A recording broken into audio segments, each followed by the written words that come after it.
ጤና ይስጥልኝ ተመልካቾቻችን፣ በላይ በቀለ ነኝ። ኢራንና አሜሪካም በስዊዘርላንድ ወሳኝ የተባለ ድርድር መጀመራቸው ተነገረ። በሊባኖስና በኢራን የኒኩሌር ፕሮግራም ላይ ያተኮረ ነው ተብሏል ያሁኑ ንግግር። ጠቅላይ ሚኒስትር ቤንያሚን ኔታንያሁ በእኔ የሥልጣን ዘመን ኢራን በፍጹም ኒኩሌር መሳሪያም አታመርትም ሲሉ ዛሬም በድጋሜ ቃል ገብተዋል። የኢራን ልዑካን ቡድን በስዊዘርላንድ የአሜሪካ ተወካዮችን እጅ አልጨብጥም በማለት ከአዳራሽ መውጣቱ ሲነገር፣ ፕሬዝዳንት ትራምፕ ኢራን በሊባኖስ የምታካሂደውን የኋላ ውጊያ እንድታቆም አስጠንቅቀዋል። በዚህ ላይ ልዩ ትንታኔ እናቀርባለን። አብራችሁን እንድትቆዩ ጋብዛለሁ። አፓርትመንት ለመግዛት 40 እና 50 ሚሊዮን በሚጠየቅበት ሳር ቤት ላይ በጥራትና በቅልጥፍና የሚታወቀው ቴምር ሪል ስቴት አዲስ ሳይት ይዞልዎት ቀርቧል። ባለ 1 መኝታ በ9 ሚሊዮን 120 ሺህ፣ ባለ 2 መኝታ በ12 ሚሊዮን ብር፣ ባለ 3 መኝታ በ16 ሚሊዮን 320 ሺህ ብር ብቻ። ይህ ዋጋ በግንባታ ሂደት መሰረት በ3 ዓመት ለሚከፈል ሲሆን በአንዴ ለምትከፍሉ ግን የ30 በመቶ ልዩ ቅናሽ አድርገናል። ከባህር ማዶ ለምትኖሩ ህጋዊ ወኪል ከሌለው ያሉበት ድረስ በዲኤችኤል እንልካለን። ልብ ይበሉ፣ ሳር ቤት ላይ በዚህ ዋጋ ቤት መግዛት የማይታሰብ ነው። ይህ ብቻ አይደለም፣ የንግድ ሱቅ በፒያሳ በቡልጋሪያ ገላን ኮንዶሚኒየም ላይ ማግኘት ይችላሉ። ሳይት ለመጎብኘትና ለቢሮ ቀጠሮ በ0974 60 7676 ይደውሉ። ቴምር ፕሮፐርቲስ። የኢራንና አሜሪካ የሰላም ንግግር በስዊዘርላንድ ዛሬ ተጀመረ። በንግግሩ የሁለቱም ሀገሮች የልዑካን ቡድኖች አደራዳሪዎች፣ የፓኪስታን ጠቅላይ ሚኒስትር ሻህባዝ ሸሪፍና ሌሎችም መገኘታቸው ታውቋል። ንግግሩ ከመጀመሩ አስቀድሞ የቡድን ፎቶ የመነሳትና የመጨባበጥ ፕሮግራም ታቅዶ የነበረ ቢሆንም የኢራን ልዑካን ቡድን ፈቃደኛ ሳይሆን መቅረቱን የተለያዩ ምንጮች አመልክተዋል። እናም የኢራን ቡድን የፎቶና የቀጥታ ቴሌቪዥን የትውውቅ ፕሮግራም እስኪጠናቀቅ ውጪ ቆይቶ ስብሰባ ሲጀመር አዳራሽ መግባቱ ታውቋል።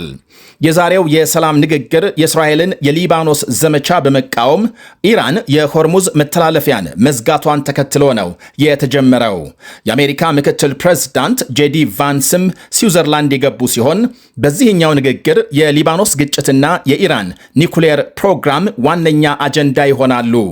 ተጨባጭ ግባችን መላው መካከለኛው ምስራቅ ሰላምና ጸጥታ የሰፈነበት እንዲሆን ማስቻል ነው ብለዋል። ምክትል ፕሬዝዳንት ጄዲ ቫንስ ለሪፖርተሮች በሰጡት ቃል አሁን ትልቁ ችግር አንዱ ሲተኩስ ሌላኛው ሲመልስ በመሃል ሰላማዊ ሰዎች ይጎዳሉ፣ ተኩስ አቁም ይደናቀፋል። ይህንን ገደብ ለማስያዝና ዘላቂ ተኩስ አቁም እንዲደረስ በዚህ ንግግር መፍትሄ ይፈልጋል በማለት ተስፋቸውን ገልጸዋል። የኢራን ባለስልጣናት በበኩላቸው ለሰላም ስምምነቱ መደናቀፍ እስራኤልን ተጠያቂ ያደረጉ ሲሆን የሊባኖስ ጥቃት እስካልቆመ የሆርሙዝ መተላለፊያ ተዘግቶ እንደሚቆይ ገልጸዋል። የአሜሪካ ፕሬዝዳንት ዶናልድ ትራምፕ ኢራን በ60 ቀናት የመጨረሻ ስምምነት ካልፈጸመች በሆርሙዝ መተላለፊያም እገዳ እንደሚጥሉ አስጠንቅቀዋል። በዚህ የሰላም ንግግር ኢራን ለዓለም አቀፉ የአቶሚክ ኃይል ኤጀንሲ ፈታሽ ቡድን የኒኩሌር ጣቢያዎቿን ክፍት ለማድረግ እንድትስማማም አሜሪካ ትፈልጋለች። ልክ የዛሬ ዓመት አሜሪካና እስራኤል ለ12 ቀናት የዘለቀ ጥቃት በኢራን ላይ ከፈጸሙ በኋላ ቴሄራን ለኒኩሌር ፈታሽ ቡድን በሯን መዝጋቷ ይታወሳል።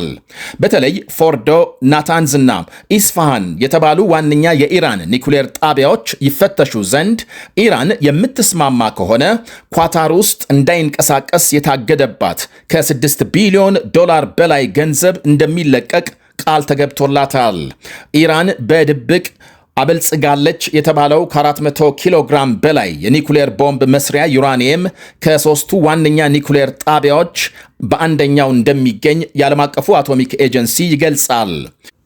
የእስራኤል ጠቅላይ ሚኒስትር ቤንያሚን ኔታንያሁ ዛሬ በስዊዘርላንድ ንግግር ከመጀመሩ አስቀድሞ የሊባኖስ ዘመቻ እንዲቆም ትዕዛዝ መስጠታቸው ሲነገር፣ ያም ሆኖ በደቡባዊ ሊባኖስ የሰፈረው የእስራኤል ጦር በተጠንቀቅ እንደሚገኝ መከላከያ ሚኒስትሩ እስራኤል ካትዝ ገልጸዋል። ጠቅላይ ሚኒስትር ኔታንያሁ ዛሬ ወንድማቸው በኡጋንዳ ታጋቾች ለማስለቀቅ በተካሄደ ዘመቻ የተገደለበትን 50ኛ ዓመት በማስመልከት የመታሰቢያ ስነ ስርዓት ላይ ንግግር አድርገዋል።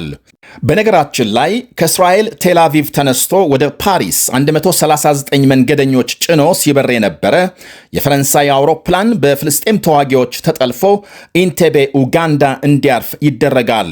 ጠላፊዎቹ ኢንቴቤ ላይ የእስራኤል ዜጎች የሆኑ አብዛኞቹን መንገደኞች ካገቱ በኋላ በእስራኤል እስር ቤቶች የሚገኙ ፍልስጤማውያን እንዲፈቱ ይጠይቃሉ።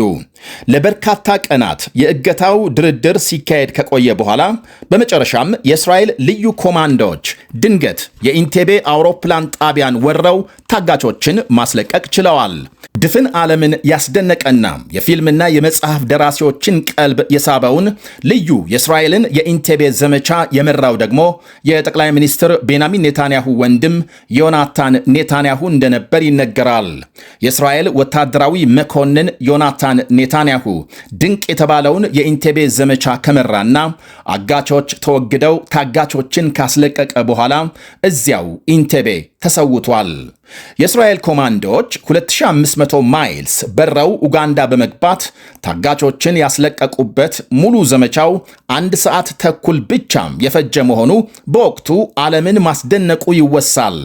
አጋቾች ሲገደሉ የታገቱ መንገደኞች በሙሉ ተለቀው ለቤታቸው የበቁበት 90 ደቂቃ በኢንቴቤ ዘመቻ በስኬት ቢጠናቀቅም ታዲያም የዘመቻውን መሪ ዮናታን ኔታንያሁን ስላሳጣቸው እስራኤሎች ሐዘን ተቀምጠዋል። የፍልስጤም አንጃዎች ለጠለፋው መዳረሻ ኡጋንዳን መምረጣቸው የሀገሪቱ መሪ ኢዲ አሚን ዳዳ የፍልስጤሞችን ትግል በጽኑ በመደገፍ በጣም ይታወቅ ስለነበር ነው ይባላል።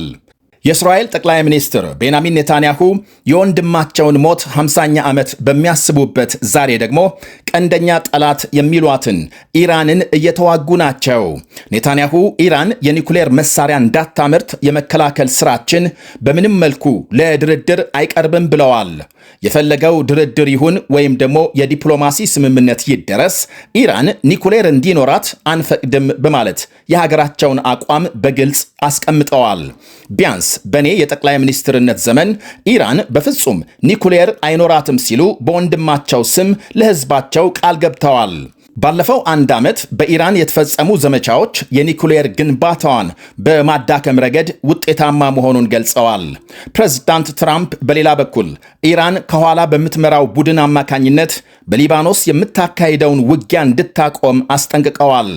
ኢራን እስራኤልን የማጥፋት ዋነኛ ግቧን ለማሳካት በቀጥታ ከምትፈጽመው ጥቃት ሌላ በእስራኤል ዙሪያ ታጣቂ ቡድኖችን በማደራጀት መሳሪያና ገንዘብ በገፍ በማቅረብ በእስራኤል ላይ ከተነሳች ከ40 ዓመት በላይ ተቆጥሯል።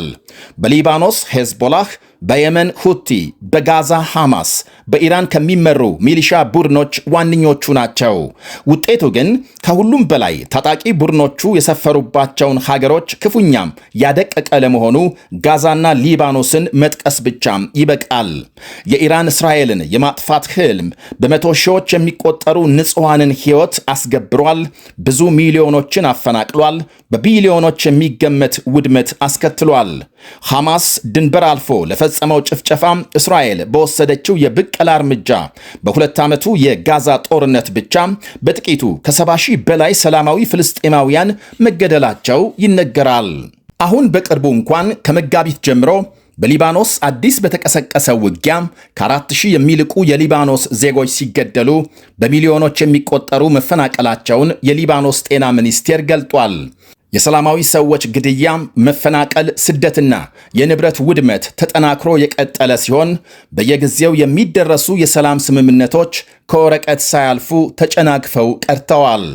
የሊባኖስ ሕዝብ የሰላም እንቅልፍ የሚተኛበትን ቀን ይናፍቃል ይላሉ አስተያየታቸውን ለሲኤንኤን ዘጋቢ የሰጡ የቤይሩት ነዋሪዎች። የእስራኤልን ድብደባም በመፍራት ወደ ሌሎች ሰላም ወደሆኑ ከተሞች መሸሽ የዕለት ተዕለት ስራችን ሆኗል። ሰላም መጥቶ ወደ ቤታችን መመለስ እንፈልጋለን። ዕድሜ ለፓኪስታን።